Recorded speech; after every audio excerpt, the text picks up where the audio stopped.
сам человек есть большее чудо, чем все чудеса, творимые людьми. Так писал блаженный Аврелий Августин. И мы должны помнить, что каждый человек – это отражение нашего Творца и Спасителя. А значит, каждый из нас уже является настоящим чудом. А сейчас я хотел бы предложить вам сюжет про одного человека, Виталия Манеева. Мужчина однажды принял ислам, потому что так хотели его родственники. И вдруг после этого у него начались сильнейшие головные боли. Врачи не могли поставить диагноз, а Виталий буквально умирал от недомогания. И вот однажды он услышал Иисусову молитву и начал усердно просить Бога о помощи. Что же произошло дальше? Давайте вместе посмотрим сюжет, подготовленный нашими корреспондентами, и узнаем. История Виталия Макеева началась с похищения невесты. Так часто бывает на Кавказе. Он познакомился с девушкой, а родители были против их союза. Мы познакомились здесь, в Москве. Она из Дагестана, из мусульманской семьи, а я осетин, из Северной Осетии. Но тогда я еще не был крещен, как и многие, наверное, в постсоветском пространстве. Чтобы всем помириться, Виталию нужно было принять ислам. Такое условие поставили родители невесты. Так как я особой религиозностью никогда не отличался, для меня вот не было особо проблемой, что Магомед, что Иисус. Я вот весьма поверхностно имел такое понимание. И для себя решил, что Бог ведь один. Какая разница, с какой стороны к Богу идти. Виталий согласился на поставленные условия, приехал в Дагестан и сделал все, что обещал. Обратно в Москву он ехал на поезде, и эта дорога стала невыносимой. В поезде у меня начались головные боли, беспричинные. Это был сентябрь месяц, как сейчас помню. В сентябре еще на юге тепло, и там в это время невозможно заболеть ни гайморитом, ни менингитом. А у меня была именно вот эта болезнь, как потом я уже понял. С каждым днем боль нарастала, и каждую минуту Виталий надеялся, что все пройдет. Так продолжалось в течение полугода. Вот эта боль, не прекращающаяся, по нарастающей, она настолько со мной в единение вошла, что я просыпался с болью, засыпал с этой болью. И Господь так управил промыслительно, что я был поставлен в такие условия жизненные, что у меня не было возможности даже обратиться к врачам. Времени, денег у Виталия не было. Работал сутками на 2 работах. Нужно было прокормить семью. И эта боль настолько уже стала невыносимой, что порой я готов был биться головой об стену, чтобы вот этой болью заглушить вот эту вот не прекращающуюся какую-то боль внутреннюю. Тогда я еще себе отчета не понимал, что это все связано. У Виталия началось гнойное воспаление. Оно увеличивалось с каждым днем. Справиться с ним могли только проколы пазухи. Был такой зловонный запах. И если я был в комнате больше 10 минут, туда невозможно было зайти от запаха разлагающегося, тлеющего мяса.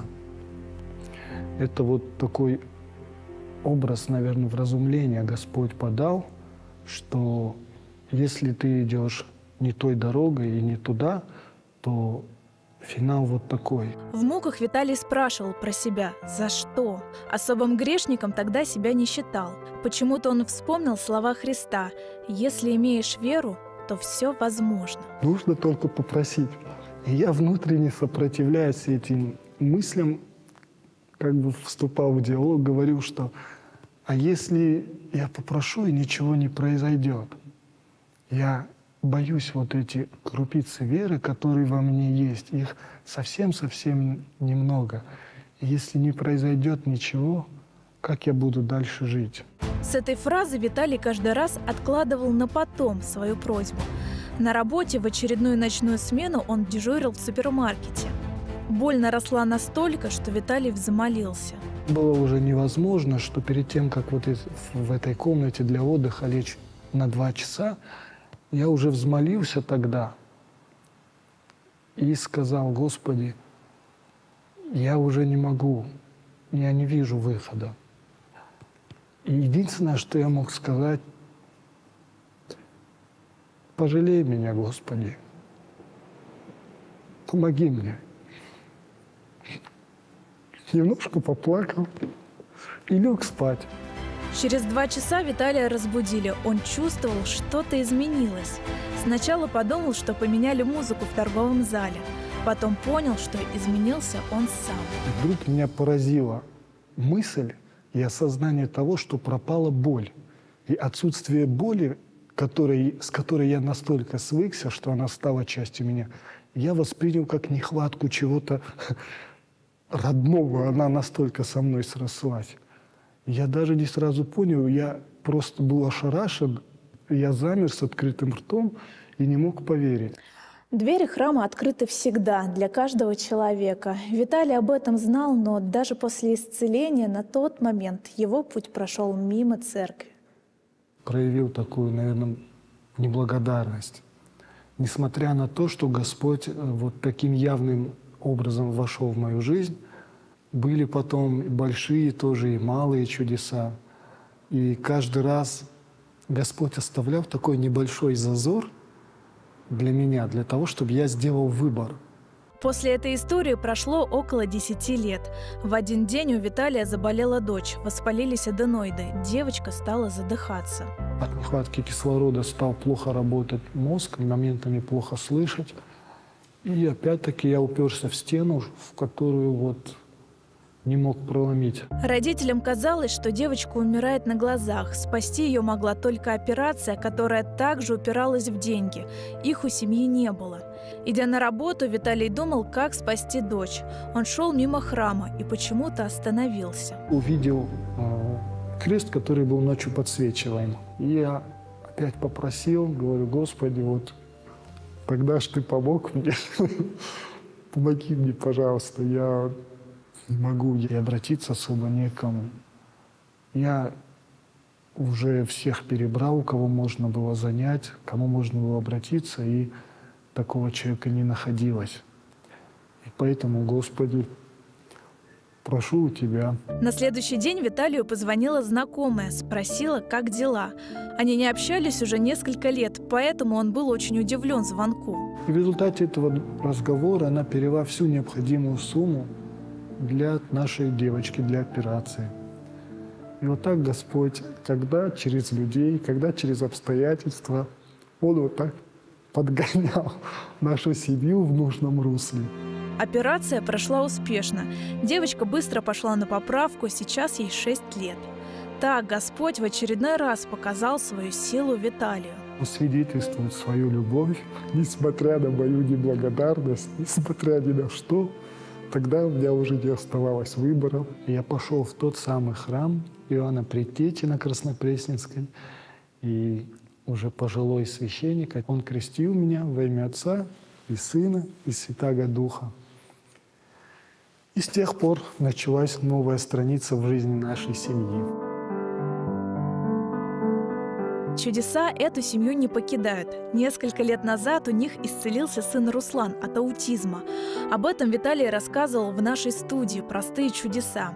После крещения знакомые и друзья заметили, что и сам Виталий изменился. Свет, он совершенно ясно сияет из глаз, из души Виталия, и он отражается на членах его семьи.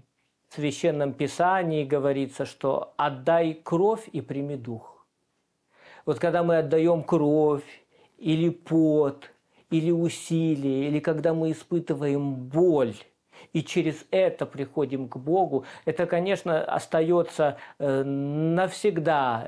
Виталий с Григорием дружит несколько лет. Григорий видел его до и после крещения и точно знает, что с его другом случилось самое настоящее чудо. Чудо – это когда Господь вмешивается в им же установленный порядок бытия, нарушает им же созданные законы этой жизни.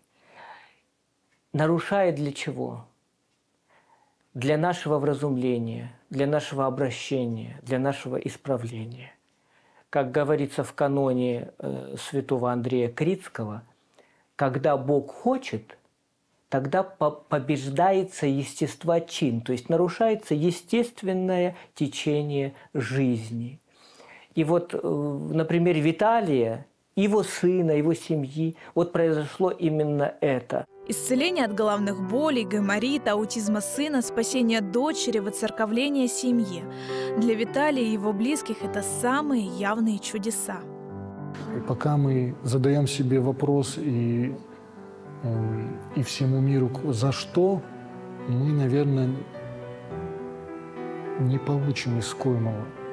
А вот когда мы спросим себя, для чего вот это произошло, и скорбь, и радость с исцелением, для чего это нужно было, для чего это Господь послал, вот тогда уже ответы будут направлять нас, наверное, в правильное русло. Екатерина Подгорная, Михаил Юферев, Борис Сафронов, телеканал «Спас».